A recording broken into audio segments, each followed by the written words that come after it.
Tidak semua yang terdengar indah itu benar.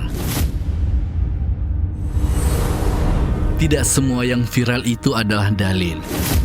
Karena keselamatan agama itu lahir dari ilmu, bukan dari prasangka, bukan dari akal. Simak tanya jawab tentang pokok dan prinsip dalam agama Islam spesial Ramadan bersama Ustadz Ansori STHIMA Hafizahullah Ta'ala. Saat muncul pertanyaan, kebenaran harus dikembalikan pada Al-Quran dan Sunnah. Spirit, arah kehidupan. Bismillahirrahmanirrahim. Assalamualaikum warahmatullahi wabarakatuh. Alhamdulillahi ala ihsani, syukru lahu ala taufiqihi wa amtinani. Asyhadu an la ilaha illallah wahdahu la syarikalah, ta'ziman li sya'ni. Wa asyhadu anna Muhammadan abduhu wa rasuluh, ad-da'i ila ridwani. Sallallahu alaihi wa ala alihi wa ashabihi wa ikhwanihi ajma'in. Amma ba'd. Kaum muslimin dan muslimat, para pemirsa TV An-Nasiha dan pendengar Radio An-Nasiha 88,2 FM Sakinah dengan Sunnah.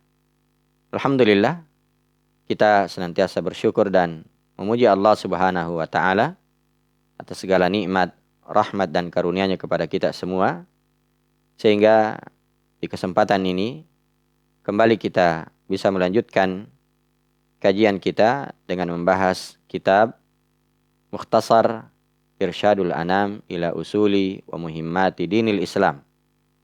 Soalun wa jawab. Nah, ringkasan terkait dengan petunjuk kepada umat atau bimbingan kepada umat agar bisa sampai kepada pokok-pokok dan perkara-perkara yang penting di dalam agama Islam. Yang mana kitab ini isinya adalah tanya jawab tentang akidah dan sebagian dari ibadah. Dan kitab ini ditulis oleh Syekh Dr. Umar bin Abdurrahman bin Muhammad Al-Umar hafizahullahu ta'ala.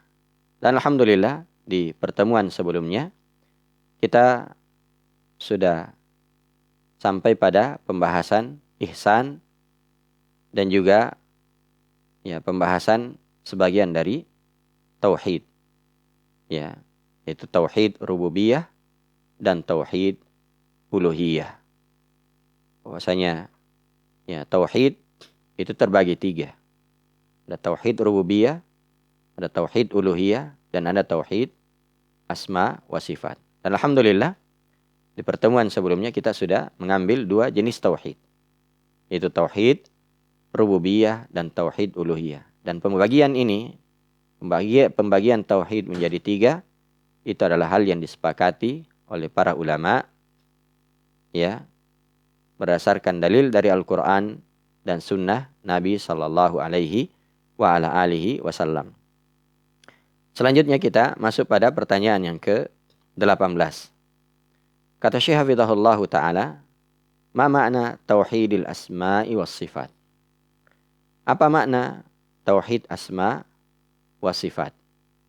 Apa makna tauhid asma wa sifat? Dan ini jenis yang ketiga dari tauhid.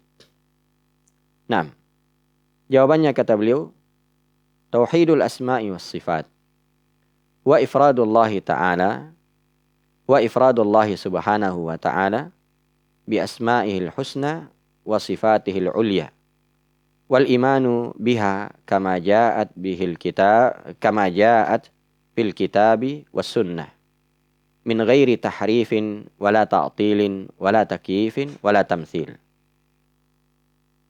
Tauhid asma wa sifat itu adalah menunggalkan Allah Subhanahu wa Ta'ala pada nama-namanya yang indah dan sifat-sifatnya yang tinggi, dan mengimaninya sebagaimana yang datang di dalam Al-Quran dan Sunnah Nabi Sallallahu Alaihi Wasallam min ghairi tahrif, tanpa ada penyelewengan. Wala ta'til, tanpa ada penolakan. Ya. Wala takyif, tanpa ada pertanyaan bagaimana. Wala tamtsil, dan tanpa ada penyerupaan. Inilah makna tauhid asma wa sifat. Yaitu menunggalkan Allah Subhanahu wa taala pada nama-namanya yang indah. Walillahil asmaul husna fad'uuhu biha. Milik Allah nama-nama yang indah, maka berdoalah dengan nama-nama tersebut. Sifatihil ulia, dan juga sifat-sifatnya yang tinggi. Dan kita mengimani sebagaimana apa yang dijelaskan di dalam Al-Quran. Ya. Kita mengimani apa yang datang di dalam Al-Quran. Demikian juga dalam hadis-hadis Nabi SAW. Jadi kita menamai Allah, kita mensifati Allah Subhanahu wa taala sebagaimana apa yang Allah sifatkan, apa yang Allah namakan untuk dirinya di dalam Al-Quran, atau apa yang atau apa yang Nabi SAW namakan dan sifatkan untuk Allah Subhanahu wa taala di dalam hadis-hadis beliau. Kita imani hal tersebut. Ya. Dan terkait dengan masalah tauhid asma wa sifat, itu ada 4 perkara yang harus kita hindari. Ada 4 perkara. Pertama disebut dengan tahrif. Ya. Apa itu tahrif? Yaitu menyelewengkan, memalingkan kepada makna yang tidak dikehendaki oleh Allah, yang tidak dikehendaki oleh Allah maupun Rasulnya sallallahu alaihi wasallam. Nah, menyelewengkan maknanya. Ya. Atau tahrif itu ada 2. Ada tahrif secara lafaz dan ada tahrif secara makna. Ya. Tahrif secara lafaz, ya misalnya Ar-Rahmanu 'alal arsy istawa. Ar-Rahman, Allah Subhanahu wa taala beristiwa di atas arsy. Beristiwa di atas arsy. Istawa. Maka tidak boleh memalingkan kata istawa menjadi istaula. Ya. Inilah perkara yang tidak dibolehkan. Demikian juga tahrif secara makna. Ya, misalnya kata tangan, ya, dipalingkan maknanya menjadi kekuasaan. Ya, atau wajah dipalingkan maknanya dengan pahala. Ya. Atau ridha. Atau selainnya. Ini harus dihindari. Harus dihindari. Tidak boleh memalingkan makna, demikian juga lafaznya. Yang kedua, tidak boleh ada ta'til, penolakan. Allah Subhanahu wa taala ya mengabarkan bahwasanya dirinya memiliki tangan. Maka tidak boleh kita tolak. Harus kita tetapkan Allah memiliki tangan. Karena itu disebutkan di dalam Al-Quran. Ya. Bal yadahu mabsutatan misalnya. Bahkan kedua tangan Allah itu terhampar, terbuka. Nah. Demikian juga Nabi SAW mensifatkan bahwasanya Allah Subhanahu wa taala memiliki jari jemari. Maka ini tidak boleh kita tolak. Tidak boleh kita tolak. Harus kita terima. Ya, berita tersebut yang ada di dalam Al-Quran dan juga apa yang disampaikan oleh Nabi sallallahu alaihi wasallam. Yang ketiga, tidak boleh ada takyif. Mempertanyakan bagaimana. Bagaimana tangan Allah, bagaimana jari jemari Allah, bagaimana wajah Allah. Ini semua harus dihindari. Kenapa? Karena ketika Nabi sallallahu alaihi wasallam ya, mengabarkan hal tersebut, para sahabat tidak ada yang mempertanyakannya. Mereka hanya mengimaninya sebagaimana datangnya dari Allah Subhanahu wa taala. Sebagaimana yang dikabarkan oleh Nabi sallallahu alaihi wasallam, tidak ada yang mempertanyakannya. Dan yang keempat, tidak boleh ada tamtsil atau tashbih, penyerupaan. Allah Subhanahu wa taala memiliki tangan. Kita tetapkan hal tersebut. Ya. Namun tangan Allah Subhanahu wa taala sama sekali tidak sama dengan tangan makhluk. Sama sekali tidak sama dengan tangan makhluk. Ya. Allah Subhanahu wa taala Maha sempurna. Sementara makhluk itu memiliki banyak kekurangan. Ya, banyak kekurangan. Para ulama ya biasa menyebutkan bahwasanya makhluk saja itu berbeda. Ya, antara tangan yang satu dengan tangan yang lain beda. Tangan saya ya itu berbeda dengan tangan pemirsa atau pendengar. Berbeda. Iya. Kadang ada orang yang ditanya, ya, Bapak tinggal di mana? Dia bilang, saya tinggal di kaki gunung. Iya. Orang bertanya, gimana itu kaki gunung? Nah, jadi katakan bahwasanya gunung ada kakinya. Nah, ini jamaah yang dimuliakan oleh Allah Subhanahu wa taala. Apakah sama antara kaki gunung dengan kaki kita? Beda. Iya, beda. Kalau makhluk saja berbeda, apalagi Allah Subhanahu wa taala. Laisa kamitslihi syai' wa huwas samiul basir. Ini ayat membantah dua kelompok. Ya. Yaitu kelompok al-musyabbihah dan kelompok al-mu'attilah. Ya. Kelompok yang menyerupakan Allah dengan makhluk dan kelompok yang menolak sifat-sifat Allah Subhanahu wa taala. Laisa kamitslihi syai'. Allah Subhanahu wa taala tidak serupa dengan sesuatu apapun dari makhluknya. Ya, lalu Allah tetapkan wa huwas samiul basir. Dialah Allah Subhanahu wa taala itu Maha mendengar dan Maha melihat. Maka ini perkara yang harus kita hindari. Kita tetapkan Allah Subhanahu wa taala, kita imani akan nama-nama Allah yang indah dan sifat-sifatnya yang tinggi. Kita imani apa yang datang di dalam Al-Qur'an dan di dalam hadis Nabi sallallahu alaihi wasallam tanpa ada penyelewengan, tanpa ada penolakan, tanpa ada penyerupaan dan tidak perlu mempertanyakan hal tersebut. Ya, Imam Malik rahimahullahu taala pernah ditanya terkait dengan istiwa. Maka kata beliau, al-istiwa'u ma'lumun wal kaifu majhulun was su'alu anhu bid'atun. Istiwa Allah Subhanahu wa taala itu adalah perkara yang dimaklumi, dikabarkan di dalam Al-Qur'an, dikabarkan dalam hadis Nabi sallallahu alaihi wasallam. Wal kaifu majhul. Adapun bagaimana, itu kita tidak tahu. Ya, kita tidak tahu. Was su'alu anhu bid'atun. Dan bertanya tentang hal tersebut itu adalah perkara bid'ah. Jadi kalau Nabi SAW mengabarkan bahwasanya Allah Subhanahu wa taala turun ke langit dunia di sepertiga malam terakhir, maka kita imani. Ya, kita imani. Allah Subhanahu wa taala turun ke langit dunia di sepertiga malam terakhir. Dan Allah berfirman, "May yad'uni fa astajibalah." Ya. Siapa yang berdoa kepadaku pasti aku akan kabulkan doanya.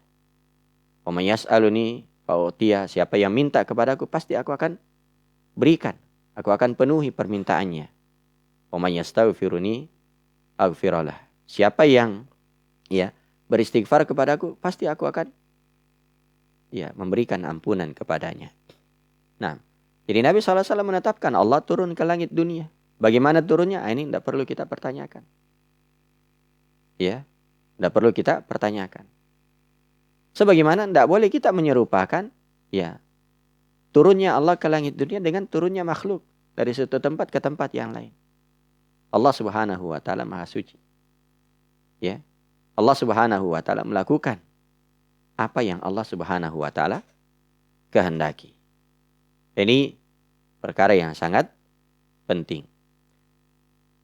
Kemudian selanjutnya pertanyaan yang ke-19.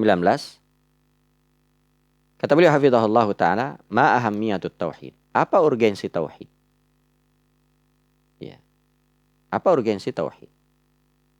Nah, kenapa kita harus mempelajari tauhid? Apa pentingnya? Apa urgensinya? Kata beliau, jawabannya, at-tauhidu huwa haqqullahi 'alal 'abid. Wa huwa da'watul anbiya'i wal mursalin. Wal ghayatu min khalqil jinni wal insi ajma'in. Wa la tasihhul ibadatu illa bih. Wa la taqumu illa ala asasihi. Apa urgensi tauhid? Jawabannya, tauhid adalah hak Allah Subhanahu wa taala atas hamba-hambanya. Artinya bahwasanya tauhid ini adalah kewajiban seorang hamba terhadap Allah Subhanahu wa taala. Ya. Kewajiban seorang hamba kepada Allah. Ya. Nabi SAW pernah bertanya kepada Mu'adz, "Atadri ma haqqullahi 'alal ibad?" Tahukah engkau apa hak Allah terhadap hamba-hambanya?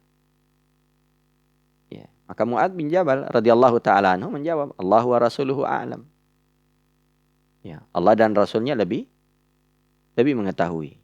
Karena Nabi SAW menjelaskan bahwasanya hak Allah terhadap hamba-hambanya itu ayya'buduh wa la yusyriku bihi syai'a. Ya. Itu mereka beribadah kepadanya dan tidak menyekutukan Allah dengan sesuatu apapun. Di kewajiban seorang hamba yang paling wajib itu adalah beribadah kepada Allah dengan penuh keikhlasan tanpa menyekutukan Allah Subhanahu wa taala dengan sesuatu apapun. Nah, ini urgensi yang pertama. Ada urgensi tauhid. Nah, wa huwa da'watul anbiya'i wal mursalin. Yang kedua bahwasanya tauhid itu adalah dakwah para nabi dan para rasul. Dakwah para nabi dan rasul Allah Subhanahu wa taala. Semua nabi dan rasul yang diutus oleh Allah Subhanahu wa taala itu mengajak untuk mentauhidkan Allah. Walaqad ba'atsna fi kulli ummatir rasula an i'budullaha wajtanibut taghut. Sungguh kami mengutus kepada setiap umat. Ya, dan umat di dalam ayat ini bermakna taifah, kelompok manusia. Ya. Sungguh kami telah mengutus kepada setiap kelompok manusia seorang rasul. Apa visi, apa misi ya nabi dan rasul tersebut? Ani'budullah wajtanibut taghut. Semuanya membawa seruan, membawa dakwah bahwasanya sembahlah Allah semata dan jauhi tagut. Itu apa yang disembah selain Allah Subhanahu wa taala. Kemudian kata beliau, wal ghayatu min khalqil khalq. Apa wal ghayatu min khalqi al jinni wal insi ajmain. Nah, ini urgensi yang ketiga. Bahwasanya tauhid itu merupakan tujuan diciptakannya ya jin dan manusia seluruhnya. Ya. Jadi merupakan tujuan diciptakannya jin dan manusia. Allah Subhanahu wa taala berfirman, dan ini ayat insyaallah kita semua menghafalkannya. Ya, selalu mendengarkan ayat ini. Wa ma khalaqatul jinna wal insa illa liya'budun. Ya, dan aku kata Allah tidaklah menciptakan jin dan manusia kecuali untuk beribadah kepadaku. Dan makna ya'budun itu adalah yuwahhidun. Mentauhidkan Allah Subhanahu wa ta'ala. Karena itu datang penafsiran dari Ibnu Abbas radhiyallahu ta'ala anhuma. Kata beliau, kullu ma warada fil Qur'ani minal ibadah fama'nahu at-tauhid. Semua yang ada di dalam Al-Quran terkait dengan penyebutan ibadah, maka itu maknanya adalah tauhid. Mengesahkan Allah Subhanahu wa ta'ala dalam hal ibadah. Ini kaidahnya. Iyyaka na'budu wa iyyaka nasta'in. Maka makna iyyaka na'budu itu adalah mentauhidkan Allah. Ya ayuhan nasu ubudu rabbakumul ladzi khalaqakum. Wahai manusia, sembahlah Rabb yang menciptakan kalian. Ya. Maka makna ubudu di situ adalah tauhidkan Allah Subhanahu wa ta'ala. Qul ya ayyuhal kafirun la a'budu ma ta'budun. Ya. Semua ya kata terkait dengan ibadah di dalam Al-Quran, maka itu maknanya adalah tauhid. Termasuk dalam ayat yang kita sebutkan tadi, wa ma khalaqatul jinna wal insa illa liya'budun. Aku tidak menciptakan jin dan manusia kecuali untuk beribadah kepadaku. Dan makna ya'budun ditafsirkan oleh para mufassirin ya adalah yuwahhidun. Mentauhidkan Allah Subhanahu wa ta'ala. Kemudian kata beliau, wala tasihhul ibadatu illa bih. Urgensi yang keempat.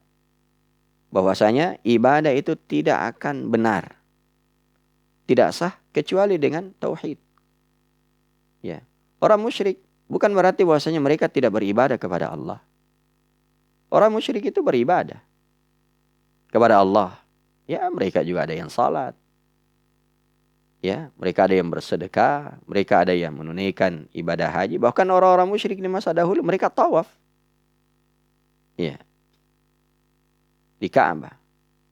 Mereka ya rajin bersedekah, membantu orang lain. Tapi apakah ibadahnya diterima oleh Allah? Tidak, sama sekali. Ya, sama sekali ibadahnya tidak diterima oleh Allah Subhanahu wa taala. Kenapa ibadahnya tidak sah? Karena ibadah itu harus dibangun di atas tauhid. Kapan bercampur dengan kesyirikan, maka ibadah itu akan habis, rusak.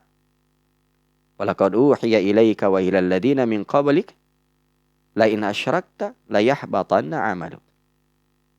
Allah Subhanahu wa taala mengingatkan kepada nabinya sallallahu alaihi wasallam bahwasanya sungguh telah diwahyukan kepada engkau wahai Muhammad dan orang-orang sebelummu, yaitu para nabi dan rasul sebelumnya, la in asyrakta, apabila engkau menyekutukan Allah, la yahbatanna 'amaluk, maka seluruh amalanmu akan terhapus. Semua amalanmu akan terhapus. Maka ini menunjukkan bahaya yang sangat besar terhadap orang yang menyekutukan Allah Subhanahu wa taala.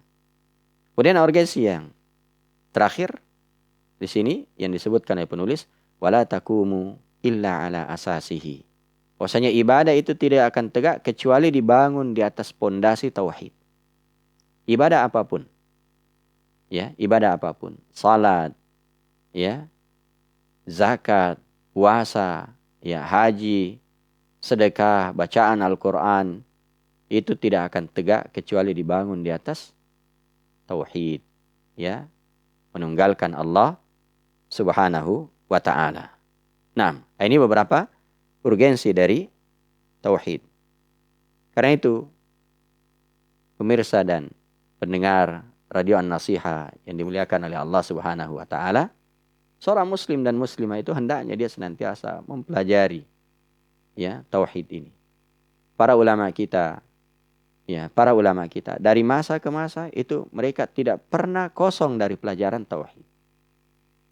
Ya, tidak pernah kosong dari pelajaran tauhid.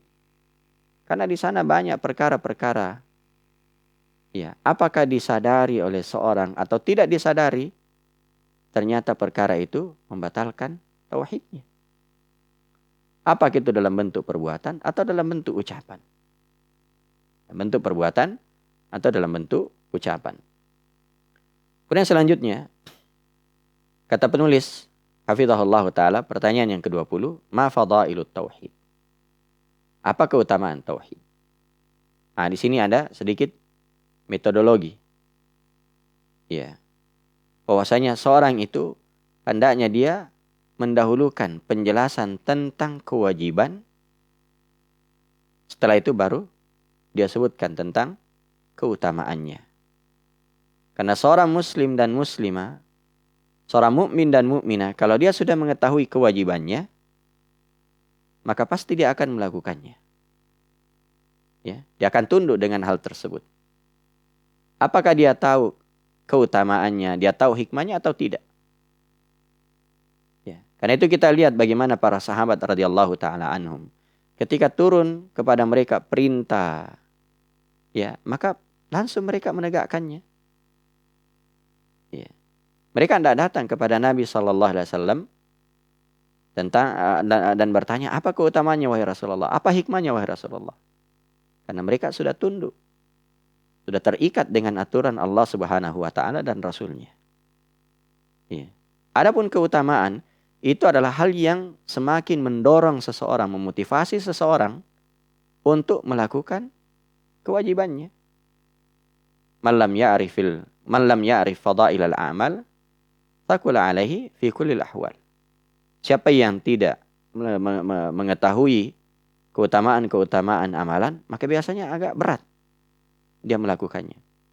Nah, jadi keutamaan itu adalah motivasi, ya, yang mendorong seorang untuk melakukan ibadah.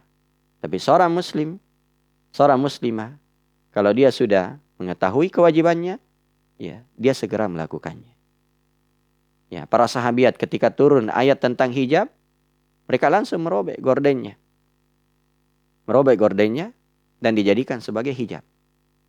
Mereka tidak ada yang datang kepada Nabi SAW mengatakan, wahai Rasulullah, kenapa kita diperintah untuk berhijab? Apa hikmahnya? Apa keutamanya? Tidak. Dan mereka langsung tunduk dengan perintah tersebut. Ya. Karena itu kita lihat misalnya dalam Al-Quran, dalam hadis-hadis Nabi SAW, itu disebutkan terkait dengan perintahnya terlebih dahulu, anjurannya terlebih dahulu.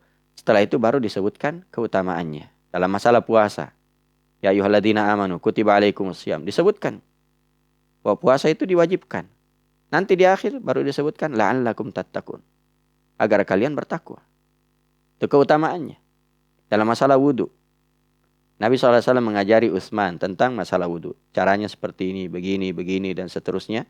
Di akhir, Nabi sebutkan, man tawadda nahwa wudu'i hadha, thumma yusalli raka'atain, la yuhaddithu bihi nafsah. Ya.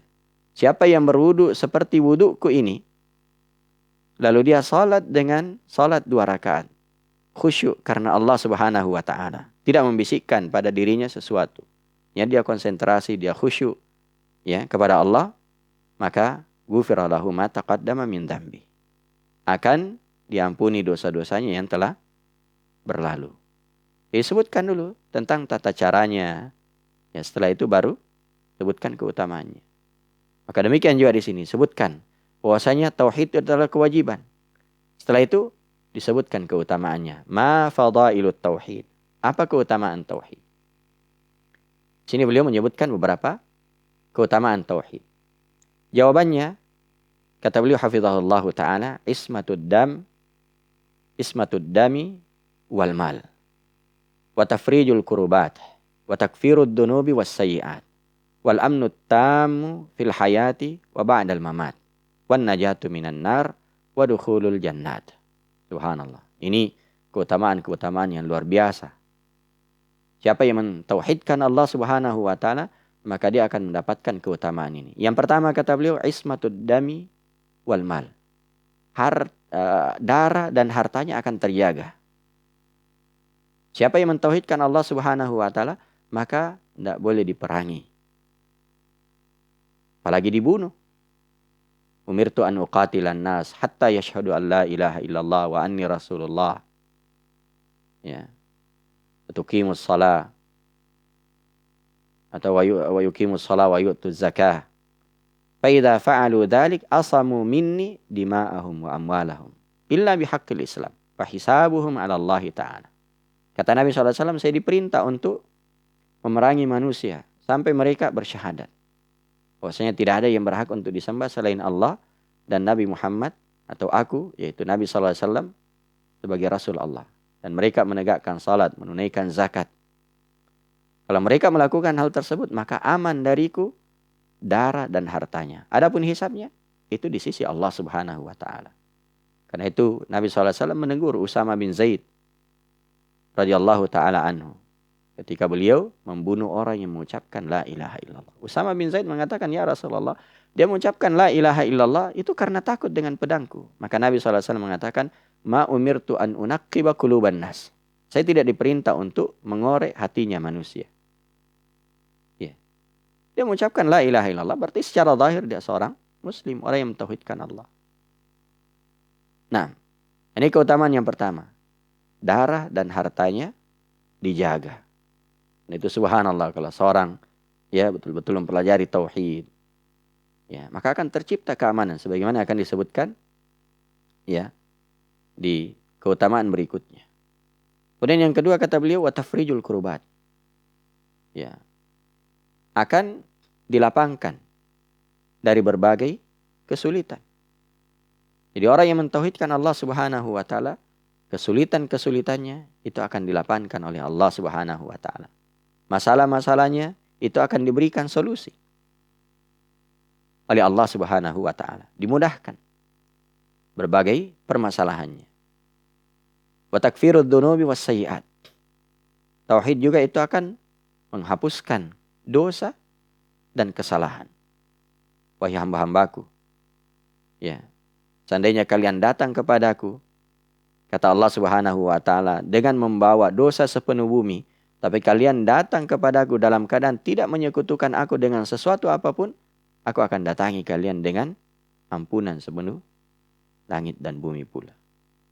Subhanallah. Keutamaan yang luar biasa bagi orang yang tidak menyekutukan Allah Subhanahu wa ta'ala. Demikian juga wal amnu tam fil hayati wa ba'dal mamat. Keutamaan yang berikutnya adalah keamanan yang sempurna di kehidupan dunia dan setelah kematian. Di dunia ini akan aman. Tidak akan merasa galau. Ya, tidak akan bersedih. Rasa aman. Ya. Demikian juga keamanan setelah kematian. Ya, di alam kubur dia akan aman. Akan dilapangkan kuburannya. Iya. Demikian juga nanti di padang mahsyar. Nah, alladzina amanu wa lam yalbisu imanahum bidzulmin ulaika lahumul amnu wa hum muhtadun. Orang-orang yang beriman dan tidak mencampur adukkan keimanannya dengan kezaliman. Makna dari kezaliman dalam ayat tersebut adalah kesyirikan. Jadi orang yang beriman dan dia tidak menyekutukan Allah Subhanahu wa taala dengan sesuatu apapun, ulaika lahumul amnu wa hum muhtadun. Maka mereka itu ya adalah orang yang ya mendapatkan keamanan dan mendapatkan petunjuk dari Allah Subhanahu wa taala. Keamanan di dunia, keamanan di alam kubur, dan keamanan nanti di negeri akhirat. Kemudian wan najatu minan nar. Di antara keutamaan ya tauhid itu selamat dari neraka. Dan keselamatan dari neraka itu ada dua disebutkan oleh para ulama seperti Syekh Abdul Razak hafizahullah taala. Pertama, selamat sehingga dia tidak masuk neraka, atau yang kedua selamat sehingga dia tidak kekal di dalam neraka. Nah, itu juga keselamatan. Karena orang musyrik itu akan kekal di dalam neraka. Dan yang terakhir, wadukhulul jannat. Dia akan dimasukkan ke dalam surga Allah Subhanahu wa taala. Man kana akhiru kalamihi la ilaha illallah dakhalal jannah. Siapa yang akhir ucapannya adalah la ilaha illallah, maka pasti dia akan masuk surga. Inilah keutamaan yang luar biasa. Semoga Allah Subhanahu wa taala senantiasa menjadikan kita sebagai orang-orang yang mengikhlaskan ibadah hanya kepada Allah, mentauhidkan Allah Subhanahu wa taala dan menjauhkan kita dari berbagai kesyirikan, apakah itu kesyirikan yang besar maupun kesyirikan yang kecil. Mudah-mudahan ada manfaatnya. Yang benarnya itu adalah kebenaran dari Allah Subhanahu wa taala. Adapun yang salah, maka itu tentunya adalah kesalahan dari diri saya dan dari syaitan. Karena itu kita memohon ampun kepada Allah Subhanahu wa taala. Subhanakallah wa bihamdik, asyhadu an la ilaha illa anta astaghfiruka wa atubu ilaik. Wa akhiru da'wana anil hamdulillahi rabbil alamin. Assalamualaikum warahmatullahi wabarakatuh. Semoga yang samar menjadi jelas, yang keliru diluruskan, dan yang benar diteguhkan. Demikianlah tanya jawab tentang pokok dan prinsip dalam agama Islam spesial Ramadan bersama Ustadz Ansori STHIMA Hafizahullah Ta'ala. Untuk terjemahan kitab ringkasan tanya jawab dapatkan di marketplace kesayangan Anda di Lapak Santri atau melalui WA di 0811 460 3600. Agama ini dibangun di atas usul yang kokoh, bukan asumsi, bukan pula perasaan. Spirit, arah kehidupan.